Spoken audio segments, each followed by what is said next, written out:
So this is again a video explanation onto the 7 versus 7 castle warfare mode that we have on. So before we begin, this is what we call a battleground mode, but for the purposes of this video, all rules on battleground mode will be applicable.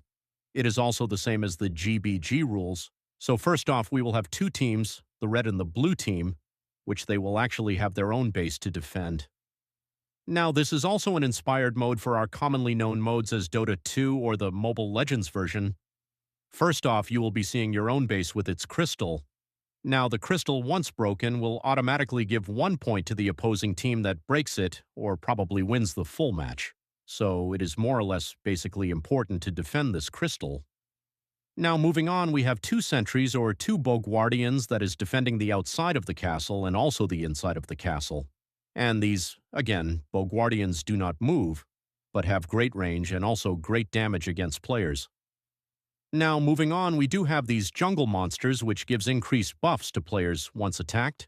So there would always be this play mode where players need to, or rather teams need to commit, onto getting these jungle monsters in order to increase their HP or attack for the mode. So next up, under the river, we do have here the Runes of Power. So the Runes of Power is basically an extra buff that is added for the whole party, in which, again, once received, gives an extra boost into the gameplay itself.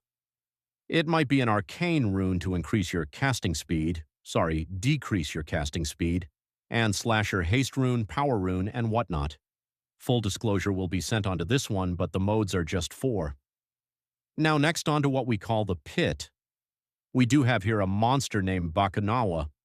This monster, Bakunawa, is basically what we call a Roshan on Dota 2 systems and also Mobile Legends, the Lord. Once killed, it will grant you the Aegis status for your party, which means that once the player dies, he is automatically resurrected on the spot. That will be for 2 counts, so once the player dies, he will still remain on his spot, able to fight again for 2 rounds. So this monster spawns every 5 minutes in the game, so it is very crucial that players do get it from time to time. Now lastly, again, the goal of the game is to finish off or to destroy the crystal of the other opponent. Now respawn is instant. Once a player dies, he will be instantly respawned, but we've added a decay timer to which gives much more increasing difficulty. If the player dies, there will be a death timer that increases over time. So, more deaths would lead to less players, but I think it is negligible. But still, a complete, what do I call this? A system that will penalize teams that actually receive much more deaths compared to the other team. So, teamwork is crucial. Now, for winning the mode, we will be deciding that it is a first brick case. Once it breaks, that team actually is the winner.